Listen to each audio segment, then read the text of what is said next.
Listen up, because the landscape in Cleveland is shifting right under our feet. We are talking about critical moves that define the identity of the Browns for years to come. The front office isn't just tweaking the roster, they are overhauling the philosophy. We have a new defensive architect stepping into massive shoes, a potential quarterback battle brewing that nobody saw coming, and a desperate scramble to lock down core talent before they walk out the door. This isn't just off-season chatter. This is the blueprint for survival in the AFC North. Buckle up, because it is about to get real. The search is finally over, and the Cleveland Browns have made their definitive move. Sources confirm that Mike Rutenberg is officially the new defensive coordinator. This decision comes after a rigorous, high-stakes process to find a successor for Jim Schwartz, a man who transformed this unit into an absolute powerhouse. Rutenberg isn't a stranger. He has been in the building, grinding, watching, and learning as the linebackers coach. The organization clearly values continuity above all else. They looked at the defensive dominance we established last season, the historic yardage numbers, the sack totals, and decided they didn't want to tear it down. They wanted to evolve it. Rutenberg brings a tactical philosophy that mirrors the aggressive concepts Schwartz implemented, but promises his own modern twists to keep offenses guessing. However, let's be real for a second. When you replace a legend like Schwartz, you are walking into a firestorm. The media reaction? It is mixed at best. Some are calling it a safe hire, a comfortable choice. Safe? In the National Football League, safe gets you fired. The Browns didn't hire Rutenberg to be comfortable. They hired him because they believe he can keep the intensity high without reinventing the wheel. But let me tell you, the pressure on this man is going to be suffocating. You cannot just step in and expect the same results without commanding the same respect in that locker room. Myles Garrett, Denzel Ward, these guys need a leader, not just a schemer. They need someone who commands the room the second he walks in. Critics are already asking if Rutenberg has the gravitas to call plays when the game is on the line against Joe Burrow or Lamar Jackson. It is a fair question. But look at the tape. Look at how the linebackers developed under his watch. Jeremiah Owusu-Ukoromoa became a Pro Bowler under Rutenberg's direct supervision. There is an attention to detail there that screams discipline. The front office is betting that his familiarity with the personnel outweighs the splashiness of an outside hire. They are banking on the fact that he knows exactly what makes this engine run. This isn't about bringing in a new system that takes 10 weeks to learn. It's about hitting the ground running from day one of training camp. But make no mistake, the leash will be short. In Cleveland, we don't have time for learning curves. We demand excellence immediately. If the defense regresses, if we see blown coverages or a lack of pass rush, the fingers will point directly at this decision. Rutenberg has the headset, but does he have the guts to make the hard calls? That remains to be seen. The continuity argument is valid, but continuity only matters if the product remains elite. If this defense takes a step back, this hiring will be dissected and criticized relentlessly. The Browns are taking a calculated risk here. They believe Rutenberg is the rightful heir. It's a bold play, but in this league, fortune favors the bold, only if they win. Before we dive into the quarterback controversy brewing in Berea, stop what you are doing. If you want the truth about the Browns that the mainstream media is too afraid to tell you, hit that subscribe button right now. Now, let's shift gears to the most scrutinized position in all of sports, the quarterback. Rumors are swirling, and they are getting louder by the minute.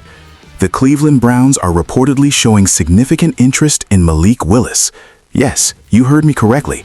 The front office is looking at the free agent market and identifying Willis as a primary target to bolster the quarterback room. This isn't just about grabbing a camp arm. This is about recognizing a desperate need for athleticism and potential upside behind Deshaun Watson. We know the history here. We know the injury concerns. You need insurance, and you need insurance that can actually move the chains and create plays out of nothing. Malik Willis offers a dynamic skill set that intrigues offensive minds. He has the elite arm strength, he has the legs to extend plays, but he has been raw. However, don't think for a second that Cleveland can just waltz in and sign him without a fight. Sources indicate that the competition for his services is going to be fierce. There are other teams out there, desperate for quarterback depth, who look at Willis and see a reclamation project worth investing in. The Browns are going to have to be aggressive if they really want him. They cannot sit back and hope he falls into their lap. They have to pitch the vision. But why Willis? Why now? It signals a massive shift in thinking. The Browns want mobility. They want a quarterback room that shares a specific athletic profile. If Watson goes down, you don't want to change your entire offensive scheme to fit a statue in the pocket. You want someone who can execute the RPO, someone who can run the designed quarterback draws. Willis fits that mold perfectly. But let's be honest, this is also a terrifying indictment of the lack of stability we have felt at the position. We are talking about fighting other teams for a backup quarterback. That is the reality we are living in. The intensity of this pursuit tells me that the Browns are not comfortable with what they currently have behind their starter. They know they need an upgrade. They know that in the AFC North, you are one hit away from your season imploding. Bringing in Willis would be a low-risk, high-reward move, but only if they can secure the deal. If they lose a bidding war for a backup, it makes them look weak. It makes them look unprepared. Andrew Berry has to play this perfectly. He has to sell Willis on the development plan in Cleveland. He has to convince him that this is the best place to revive his career. The clock is ticking on free agency, and every team is posturing. The Browns have identified their man, but identifying him is the easy part. Signing him when half the league is looking for quarterback help is a different animal entirely. This potential acquisition brings a layer of intrigue to the offense that we absolutely need. This brings us to the most critical aspect of roster management, taking care of your own. While we obsess over new hires and free agent targets, the real battle is happening internally. Reports are confirming that the Browns are actively analyzing contract extensions for 3 key players on the current roster. This is not a drill. This is the front office looking at the salary cap, looking at the expiring deals, and realizing they are standing on a precipice. They are moving to secure these talents before they ever get a chance to sniff the open market. The strategy is clear. Retention is cheaper than replacement. Why is this happening right now?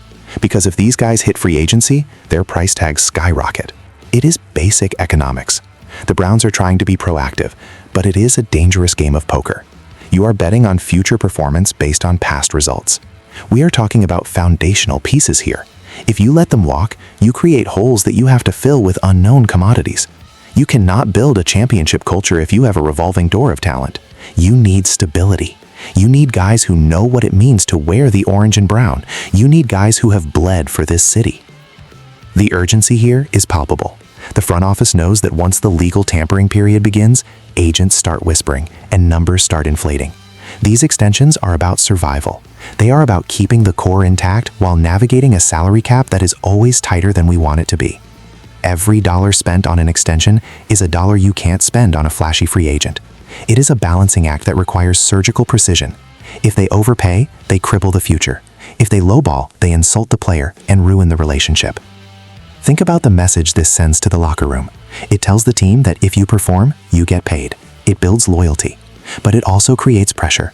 Those 3 players, whoever they end up finalizing, will have targets on their backs. They will have to live up to the new money. And for the fans, this is the anxiety of the offseason. We sit here waiting to see who stays and who goes. We watch the ticker, hoping to see the notification that says a deal is done, rather than a farewell post on Instagram. This trifecta of news, a new defensive coordinator, a pursuit of a quarterback, and the scramble to extend contracts, shows a team that is frantic yet focused. They are trying to plug leaks before the ship sets sail. The decisions made in the next few weeks regarding these extensions will determine the depth and the heart of this team. We are watching the foundation being poured for the next season right now. If they mess this up, if they let the wrong guys walk or overpay the wrong talent, it sets the franchise back years. The stakes could not be higher. This is a defining moment for the Cleveland Browns. We have a new defensive identity forming under Mike Rutenberg, a potential shakeup in the quarterback room with Malik Willis, and a desperate fight to keep our own stars from leaving. The front office is working overtime, but will it be enough to compete in the brutal AFC North? That is the question you need to answer. Do you trust Rutenberg to fill Schwartz's shoes? And is Malik Willis the answer for our depth issues? I want to hear your voice. Drop your thoughts in the comments right now. Don't sit on the sidelines. We are in this together, Cleveland. Stay locked in because this offseason is just getting started and we are nowhere near done.